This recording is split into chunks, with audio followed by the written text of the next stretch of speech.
नमस्कार साथियों, आज हम कक्षा 9वीं विज्ञान प्रश्न बैंक के जो प्रश्न हैं उनको हल करके और आपको समझाने का प्रयास करेंगे।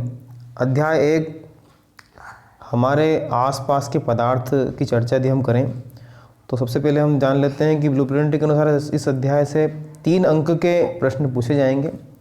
1 अंक का वस्तुनिष्ठ प्रश्न होगा और 1 प्रश्न 2 नंबर का होगा। इस प्रकार से ये केवल 3 नंबर का पार्ट हमारा है। जो पहला प्रश्न हमारा है सही विकल्प का है। सही विकल्प चुनकर उत्तर दीजिए। पहला प्रश्न है, पदार्थ की कितनी अवस्थाएं होती है? तो बी वाला उत्तर सही है। ब वाला, पदार्थ की 3 अवस्थाएं होती है। पदार्थ की किस अवस्था में कणों के मध्य न्यूनतम रिक्त स्थान होता है? न्यूनतम रिक्त स्थान का तात्पर्य है कि कण कहाँ किस अवस्था में पास पास होते हैं। तो वो होता है ठोस अवस्था में पास पास होते हैं। तीसरा है, पदार्थ की किस अवस्था में किसी वस्तु का एक निश्चित आकार, स्पष्ट सीमाएं एवं नगण्य संपीड़ितता होती है? तो ये भी ठोस, पहला वाला जो अ वाला है, ठोस में ही ये पॉसिबल है। पदार्थ की वह अवस्था जिसमें द्रव्य का आकार नहीं परंतु आयतन निश्चित होता है, तो वह अवस्था है ब वाली, द्रव अवस्था होती है। न्यूनतम विसरण का गुण पाया जाता है। न्यूनतम विसरण का जो गुण है वो पाया जाता है ठोस में। गैसों के किस गुण के कारण उन्हें सिलेंडर में भर के रखा जा सकता है? तो वो गुण होता है संपीड़ितता का। अ वाला जो इसका उत्तर है वो सही होगा। अब आइए देखते हैं, रिक्त स्थान की पूर्ति कीजिए।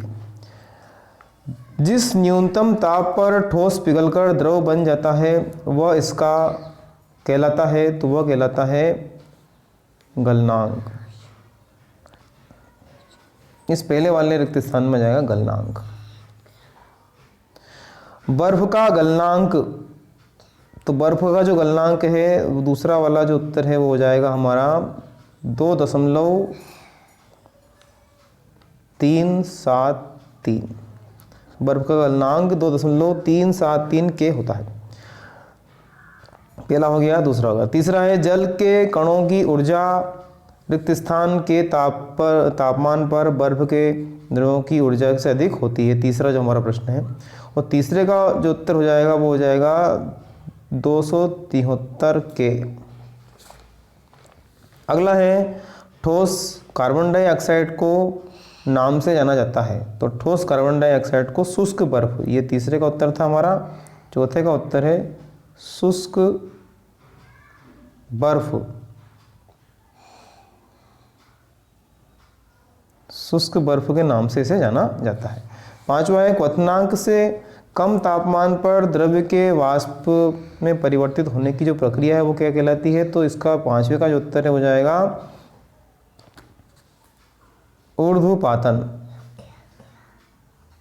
ऊर्ध्वपातन की प्रक्रिया होती है। तो पहले में गलनांक, दूसरे में 2.373, तीसरे में 273 के, चौथे में शुष्क बर्फ और 5वें में ऊर्ध्वपातन आ जाएगा। अगला जो प्रश्न है, निम्नलिखित प्रश्नों के उत्तर जो है हमें एक शब्द या एक वाक्य में देना है। पहला प्रश्न है, जल का गलनांक केल्विन पैमाने पर कितना होता है? पहले वाले की बात करें हम तो होता है 273 के। दूसरा है, 300 के तापमान पर का डिग्री सेल्सियस में क्या मान होता है? तो होता है डिग्री सेल्सियस में 27 डिग्री सी। तीसरा है, जल का क्वथनांक क्या होता है? जल का क्वथनांक होता है 100 डिग्री सी, 100 डिग्री सी होता है। इसके बाद अति लघुत्तरी जो 2 नंबर के 6 प्रश्न हमें दिए गए हैं। ठोस की अपेक्षा द्रव में विसरण की दर, इसको हम देखें यदि तो यहाँ पर आगे इनको स्पष्ट किया गया है। ठोस की अपेक्षा द्रवों में विसरण की दर अधिक क्यों होती है? तो हम बताएंगे कि ठोस की अपेक्षा द्रव में पदार्थ के कण स्वतंत्र रूप में से गति करते हैं, ठीक है, और उन कणों में रिक्त स्थान भी अधिक होते हैं, इसीलिए ऐसा होता है। अगला प्रश्न है, गुप्त ऊष्मा किसे कहते हैं? गुप्त ऊष्मा का जो प्रश्न है 2 नंबर के लिए वो क्या है? गलन की गुप्त ऊष्मा। वायुमंडलीय दाब पर 1 किलोग्राम शुद्ध ठोस को उसके गलनांक पर द्रव्य में बदलने के लिए आवश्यक ऊष्मा की मात्रा उस ठोस की गलन अर्थात संगलन की प्रसुप्त गुप्त ऊष्मा कहलाती है। प्रश्न क्रमांक 3 की यदि बात करें, संगलन में की प्रसुप्त ऊष्मा किसे कहते हैं? वायुमंडलीय दाब पर 1 किलो ठोस को उसके गलनांक पर द्रव में बदलने के लिए जितनी ऊष्मीय ऊर्जा की आवश्यकता होती है उसे संगलन की प्रसुप्त ऊष्मा कहते हैं। प्रश्न क्रमांक 4 की यदि बात करें तो प्रश्न क्रमांक 4 है ऊर्ध्वपातन किसे कहते हैं? एक पदार्थ का उदाहरण दिए जिसमें यह गुण पाया जाता है। ऊर्ध्वपातन एक भौतिक रासायनिक प्रक्रिया है जिसमें कोई पदार्थ अपनी ठोस अवस्था से सीधे गैस में परिवर्तित हो जाता है। इस पूरी प्रक्रिया के दौरान पदार्थ की अवस्था किसी मध्यवर्ती द्रव्य अथवा द्रव अवस्था में परिवर्तित नहीं होती और कपूर का ठोस अवस्था से सीधे वाष्प के रूप में उड़ जाना यह ऊर्ध्वपातन का एक बहुत अच्छा उदाहरण है। हम देखते हैं अक्सर कपूर को हम जब जलाते हैं तो सीधे वाष्प के रूप में उड़ जाता है। प्रश्न क्रमांक 5 हमारा है निरपेक्षण किसे कहते हैं? निरपेक्षण एक ऊष्मायनिक प्रक्रिया है जिसमें कोई गैस ठोस बन जाती है और इसकी उल्टी प्रक्रिया को ऊर्ध्वपातन कहते हैं। शुष्क बर्फ किसे कहते हैं? आइए शुष्क बर्फ के बारे में जानते हैं और क्यों कहते हैं।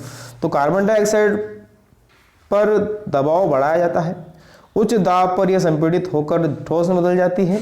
इस ठोस कार्बन डाइऑक्साइड जो ठोस कार्बन डाइऑक्साइड के रूप में होती है इसे ठोस कार्बन डाइऑक्साइड कहते हैं। और जब ठोस कार्बन डाइऑक्साइड को सामान्य वायुमंडलीय दाब पर रखा जाता है तो यह बिना द्रव में बदले सीधे गैस में बदल जाती है, इसलिए इसे शुष्क बर्फ ड्राई आइस भी कहते हैं। प्रशीतलन के लिए शुष्क बर्फ की तरह ही इसका उपयोग होता है, ऐसे ही इसे उपयोग की जाती है। इस प्रकार हमारे अति लघु उत्तरी के 6 प्रश्न जो 2 नंबर में आने वाले हैं ये पूर्ण होते हैं। और साथियों अगर वीडियो पसंद आता है तो ज़रूर शेयर करें और यदि अभी तक आपने चैनल को सब्सक्राइब नहीं किया है तो सब्सक्राइब करें। बहुत बहुत धन्यवाद।